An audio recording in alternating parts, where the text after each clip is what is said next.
据说这是一部真正 Le film a réellement fait mourir des gens de peur. Il est adapté de véritables événements paranormaux. Petit avertissement, le film est intense du début à la fin. Il est conseillé de le regarder accompagné de plusieurs amis courageux, sinon vous risquez de mourir de peur. Un homme tend la main vers l'arrière pour chercher son téléphone, car sur cet escalier circule une légende selon laquelle il est interdit de se retourner. Si l'on se retourne par mégarde, un esprit maléfique viendrait réclamer votre vie. Mais Dazuan n'arrive pas à toucher son téléphone, alors il trouve une autre solution. Grâce à sa vision périphérique, Dazuan repère enfin la position du téléphone. Mais soudain, l'écran s'éteint, comme si une main fantomatique était posée dessus. Il finit par attraper le téléphone, mais celui-ci est couvert de boue. C'est à ce moment-là que Dazuan réalise qu'il s'est retourné sans s'en rendre compte. Cette histoire se déroule sur un pont près de l'université de Donggu, et elle est également inspirée d'un fait paranormal réel. À l'époque, une étudiante avait convenu de s'enfuir avec son petit ami sur ce pont.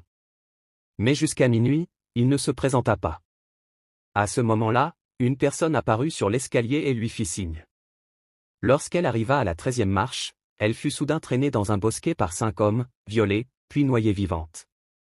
Depuis ce jour, à minuit, une marche supplémentaire apparaît mystérieusement. Il ne faut ni compter les marches ni se retourner, sinon le fantôme de la jeune fille apparaîtra devant vous. Les étudiants locaux ont surnommé cet endroit le pont de la femme fantôme. Une nuit, plusieurs étudiants s'y rendent pour organiser une épreuve de courage. Xiao Qiao arrive la première et découvre un étrange talisman sur le pont. Alors qu'elle l'observe avec curiosité, Xiao Li arrive et l'interrompt.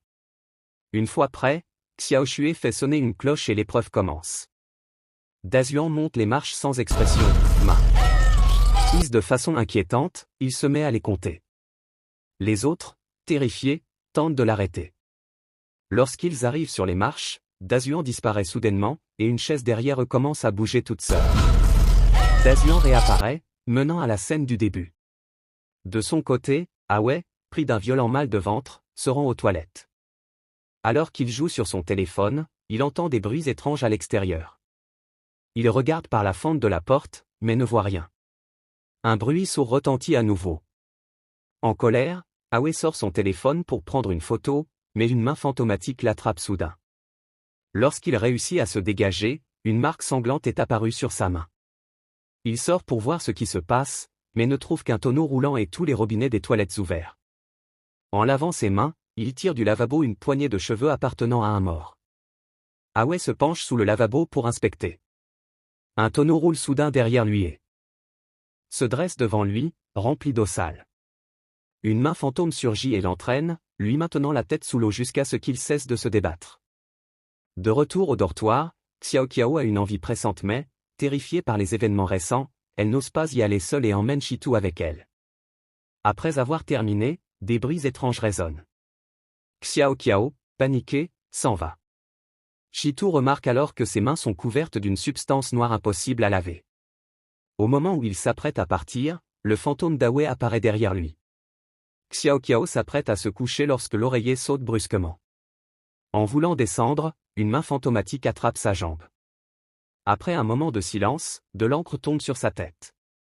En levant les yeux, elle découvre une créature monstrueuse au plafond. Elle s'enfuit et retrouve Shitou. Ensemble, ils tentent de quitter le dortoir, mais se retrouvent coincés entre le 2e et le 3e étage, prisonniers d'une boucle sans fin. Lorsqu'ils en sortent enfin, ils arrivent sur le toit. Shitou, recroquevillé près d'un réservoir d'eau, voit une chose terrifiante tomber du plafond. La créature le traîne dans le réservoir. De leur côté, Xiao Xue et Xiaomei montent dans un ascenseur. Bien qu'ils aient appuyé sur le 4e étage, l'ascenseur s'ouvre au sous-sol. Puis il se bloque au 2e étage. Ils sortent en courant.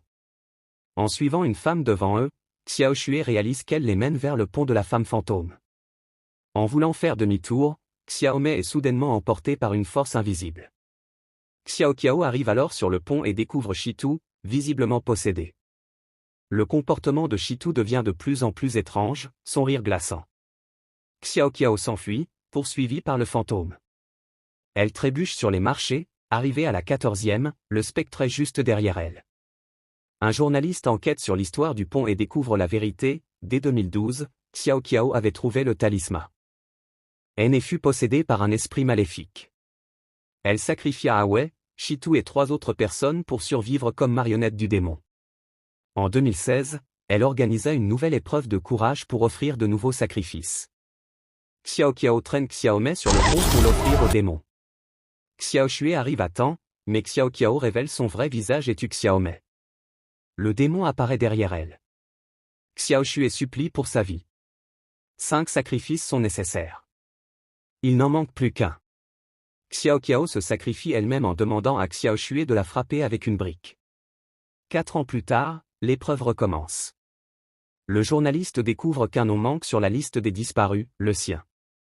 Je suis Xiaoli. Si vous avez aimé, n'oubliez pas de liker pour soutenir de futurs épisodes encore plus palpitants.